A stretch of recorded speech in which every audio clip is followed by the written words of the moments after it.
राधे राधे। कैसे हैं आप लोग? ईश्वर कृपा से आप सब अच्छे होंगे। ईश्वर सब पे कृपा बनाए रखे, सबका कल्याण करे। आज हम बताने जा रहे हैं श्रीमद् भागवत महापुराण के तृतीय स्कंद का 11वां अध्याय, जिसका शीर्षक है मनवंतर आदि काल विभाग का वर्णन। और उसके पहले हम कहना चाहेंगे कि यदि आपने हमारे चैनल को सब्सक्राइब नहीं किया है तो प्लीज़ हमारे चैनल को सब्सक्राइब कर लीजिए और बेल आइकन बटन ज़रूर दबा दीजिए, जिससे कि हमारे आने वाले सारे वीडियोस आपको प्राप्त हो सकें।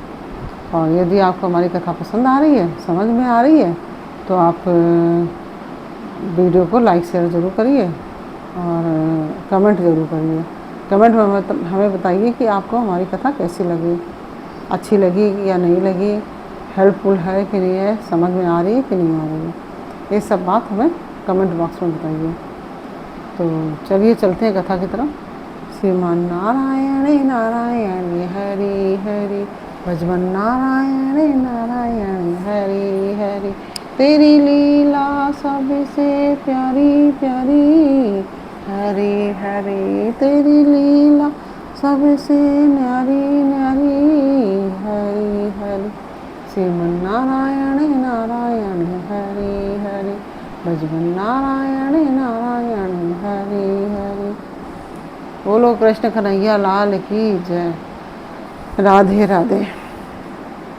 चलिए अब चलते हैं कथा की तरफ। श्री मैत्रेय जी ने कहा, मैत्रेय जी कहते हैं, विदुर जी, पृथ्वी आदि कार वर्ग का जो सूक्ष्मतम अंश है, जिसका और विभाग नहीं हो सकता तथा जो कार्य रूप को प्राप्त नहीं हुआ है और जिसका अन्य परमाणुओं के साथ संयोग भी नहीं हुआ है, उसे परमाणु कहते हैं। इन अनेक परमाणुओं के परस्पर मिलने से ही मनुष्यों को भ्रमवश उनके समुदाय रूप एक अवयवी की प्रतीति होती है। यह परमाणु, जिसका सूक्ष्मतम अंश है, अपने सामान्य स्वरूप में स्थित उस पृथ्वी आदि कार्यों की एकता, समुदाय अथवा समग्र रूप का नाम परम महान है। इस समय उसमें ना तो प्रलय आदि अवस्था भेद की स्फूर्ति होती है और ना नवीन प्राचीन आदि काल भेद का भान होता है और ना घट पट आदि वस्तु भेद की ही कल्पना होती है। साधु श्रेष्ठ, इस प्रकार यह वस्तु के सूक्ष्मतम और महत्तम स्वरूप का विचार हुआ। इसी के सादृश्य से परमाणु आदि अवस्थाओं में व्याप्त होकर व्यक्त पदार्थों को भोगने वाले सृष्टि आदि में समर्थ अव्यक्त स्वरूप भगवान काल की भी सूक्ष्मता तथा स्थूलता का अनुमान किया जा सकता है। जो काल प्रपंच की परमाणु जैसी सूक्ष्म अवस्था में व्याप्त रहता है, वह अत्यंत सूक्ष्म है, और जो सृष्टि से लेकर प्रलय पर्यंत उसकी सभी अवस्थाओं का भोग करता है, वह परम महान है। दो परमाणु मिलकर एक अणु होता है और तीन अणुओं के मिलने से एक त्रस रेणु होता है, जो झरोके में से होकर आई हुई सूर्य की किरणों के प्रकाश में आकाश में उड़ता देखा जाता है। ऐसे तीन त्रिश्रेणियों को पार करने में सूर्य को जितना समय लगता है, उसे त्रुटि कहते हैं। इससे 100 गुना काल वेद कहलाता है और 3 वेद का एक लव होता है। 3 लव को एक निवेश और 3 निवेश को एक क्षण कहते हैं। 5 क्षण की एक काष्ठा होती है और 15 काष्ठा की एक लघु, 15 लघु की एक नाडिका, जो कि नाडिका मतलब दंड कही जाती है। 2 नाडिका का एक मुहूर्त होता है और एक दिन के घटने बढ़ने के अनुसार दिन एवं रात्रि के दोनों संधियों के 2 मुहूर्तों को छोड़कर 6 या 7 नाडिका का एक पहर होता है। यह याम कहलाता है, जो मनुष्य के दिन या रात का चौथा भाग होता है। 6 पल तांबे का एक ऐसा बर्तन बनाया जाए जिसमें एक प्रस्थ जल आ सके और 4 मासे सोने की 4 अंगुल लंबी सलाई बनवाकर उसके द्वारा उस बर्तन के पेंदे में छेद करके उसे जल में छोड़ दिया जाए। जितने समय में एक प्रस्थ जल उस बर्तन में भर जाए, वह बर्तन जल में डूब जाए, उतने समय को एक नाडिका कहते हैं। विदुर जी 4-4 पहर के मनुष्य के दिन और रात होते हैं और 15 दिन रात का एक पक्ष होता है, जो शुक्ल और कृष्ण पक्ष भेद से 2 प्रकार का माना गया है। इन दोनों पक्षों को मिलाकर एक मास होता है, जो पितरों का एक दिन और रात होता है। 2 मास का एक ऋतु और 6 मास का एक अयन होता है। अयन दक्षिणायन और उत्तरायण भेद से 2 प्रकार का है। ये दोनों अयन मिलकर देवताओं के एक दिन रात होते हैं तथा मनुष्य लोक में ये वर्ष या 12 मास कहे जाते हैं। ऐसे 100 वर्ष की मनुष्य की परम आयु बताई गई है। चंद्रमा आदि ग्रह, अश्विन आदि नक्षत्र और समस्त तारामंडल के अधिष्ठाता काल रूप भगवान सूर्य परमाणु से लेकर संवत्सर पर्यंत काल में 12 राशि रूप संपूर्ण भुवन कोश की निरंतर परिक्रमा किया करते हैं। सूर्य, बृहस्पति, श्रवण, चंद्रमा और नक्षत्र संबंधी महीनों के भेद से यह वर्ष ही संवत्सर, परिवत्सर, इडावत्सर, अनुवत्सर और वत्सर कहा जाता है। विदुर जी, इन 5 प्रकार के वर्षों की प्रवृत्ति करने वाले भगवान सूर्य की तुम उपहार आदि समर्पित करके पूजा करो। ये सूर्यदेव पंचभूतों में से तेज स्वरूप हैं और अपनी काल शक्ति से बीजादि पदार्थों की अंकुर उत्पन्न करने की शक्ति को अनेक प्रकार से कार्योन्मुख करते हैं। ये पुरुषों की मोह निवृत्ति के लिए उनकी आयु का क्षय करते हैं। उनकी आयु का क्षय करते हुए आकाश में विचरते रहते हैं और ये ही सकाम पुरुषों को यज्ञ आदि कर्मों से प्राप्त होने वाले स्वर्ग आदि मंगलमय फलों का विस्तार करते हैं।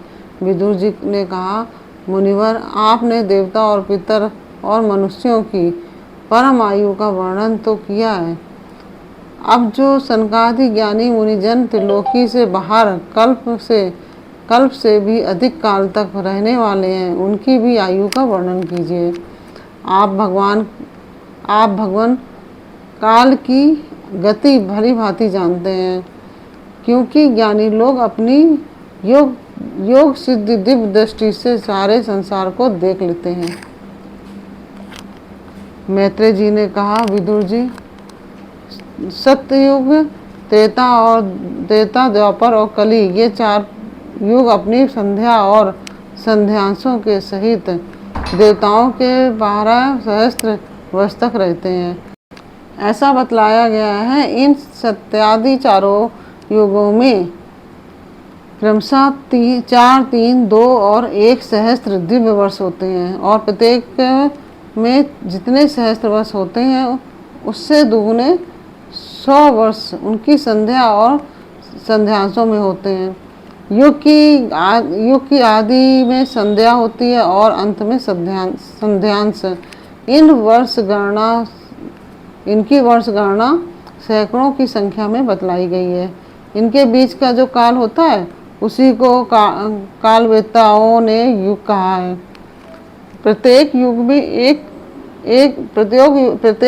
में एक विशेष धर्म का विधान पाया जाता है। सतयुग के मनुष्यों में धर्म अपने चारों चरणों में रहता है। फिर अन्य युगों में अधर्म की वृद्धि होने से उसका एक एक चरण क्षीण होता जाता है। प्यारे विदुर जी, त्रिलोकी से बाहर महरलोक से ब्रह्मलोक पर्यंत यहाँ की एक सहस्त्र चतुर्युगी का एक दिन होता है और इतनी ही बड़ी इनकी रात्रि होती है। इसमें जगत कर्ता ब्रह्मा जी शयन करते हैं। उस रात्रि का अंत होने पर इस लोक का कल्प आरंभ होता है और उसका क्रम जब तक ब्रह्मा जी का दिन रहता है तब तक चलता रहता है। उस एक कल्प में 14 मनु हो जाते हैं। प्रत्येक मनु 71 चतुर्युगी में से जो प्रत्येक मनु होते हैं 71 चतुर्युगी से कुछ अधिक काल तक अपना अधिकार भोगता है। प्रत्येक मनवंतर में भिन्न भिन्न मनुवंशी राजा लोक में सप्त ऋषि देवगण इंद्र और उनके अनुयायी गंधर्व आदि साथ साथ ही अपना अधिकार भोगते हैं। यह ब्रह्मा जी की प्रतिदिन की सृष्टि है। इसमें तीनों लोकों की रचना होती है। उसमें अपने अपने कर्मानुसार पशु पक्षी मनुष्य पितर और देवताओं की उत्पत्ति होती है। इन मनवंतरों में भगवान सत्वगुण का आश्रय ले अपनी मनु आदि मूर्तियों के द्वारा पौरुष प्रकट करते हुए इस विश्व का पालन करते हैं। कालक्रम से जब ब्रह्मा जी का दिन बीत जाता है तब वे तमोगुण के संपर्क को स्वीकार कर अपने सृष्टि रचना रूप पौरुष को स्थगित कर निश्चेष्ट भाव से स्थित हो जाते हैं। उस समय सारा विश्व उन्हीं में लीन हो जाता है। जब सूर्य और चंद्रमा आदि से रहित वह प्रलय आदि आती है तब वे भू भुआ स्वा आदि लोक उन्हीं ब्रह्मा जी के शरीर में छिप जाते हैं। उस अवसर पर तीनों लोक शेष जी के मुख से निकली हुई अग्नि रूप भगवान की शक्ति से जलने लगते हैं। इसलिए उसके ताप से व्याकुल होकर भृगु आदि मुनीश्वर गण महलोक से जनलोक को चले जाते हैं। इतने में ही सातों समुद्र प्रलय काल के प्रचंड पवन से उमड़कर अपनी उछलती हुई उत्ताल तरंगों से त्रिलोकी को डुबो देते हैं। तब उस जल के भीतर भगवान शेष साई योग निद्रा से नींद मूंद कर शयन करते हैं। उस समय जन लोक निवासी मुनिगण उनकी स्तुति किया करते हैं। इस प्रकार काल की गति से एक एक सहस्त्र चतुर्युग के रूप में प्रतीत होने वाले दिन रात के हेर फेर से ब्रह्मा जी की 100 वर्ष की परम आयु भी बीती हुई सी दिखाई देती है। ब्रह्मा जी की आयु के आधे भाग को परार्ध कहते हैं। अब तक पहला पदार्थ तो बीत चुका है, दूसरा चल रहा है। पूर्व परार्ध के प्रारंभ में ब्रह्मा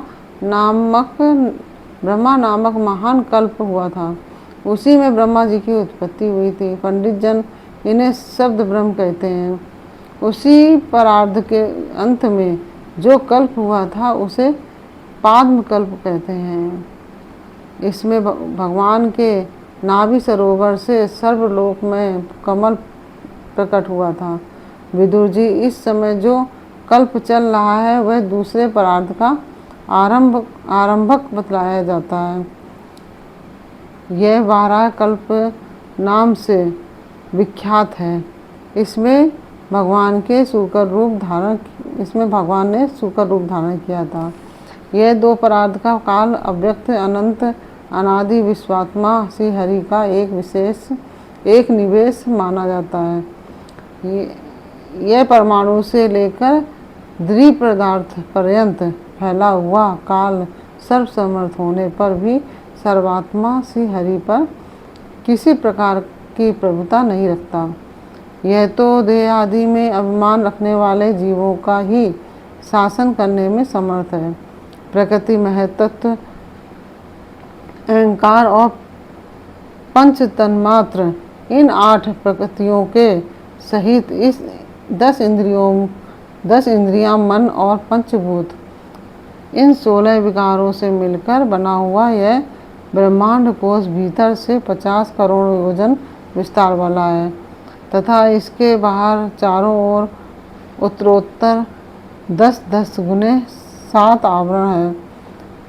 उन सबके सहित यह जिसमें परमाणु के समान पड़ा हुआ दिखता है और जिसमें ऐसी करोड़ों ब्रह्मांड राशियां हैं, वह इन प्रधान आदि समस्त कारणों का कारण अक्षर ब्रह्म कहलाता है।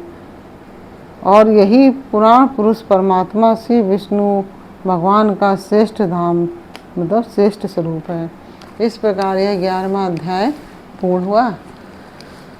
और अगर आपको हमारी कथा पसंद आ रही हो, समझ में आ रही हो, तो आप वीडियो को लाइक शेयर ज़रूर कर दीजिए और कमेंट ज़रूर करिए। श्रीमन्नारायण नारायण हरि हरि, भजमन नारायण नारायण हरि हरि, तेरी लीला सबसे प्यारी प्यारी, हरि हरि तेरी लीला सबसे न्यारी न्यारी, हरि हरि। श्रीमन्नारायण नारायण हरि हरि, भजमन नारायण नारायण हरि हरि। राधे राधे।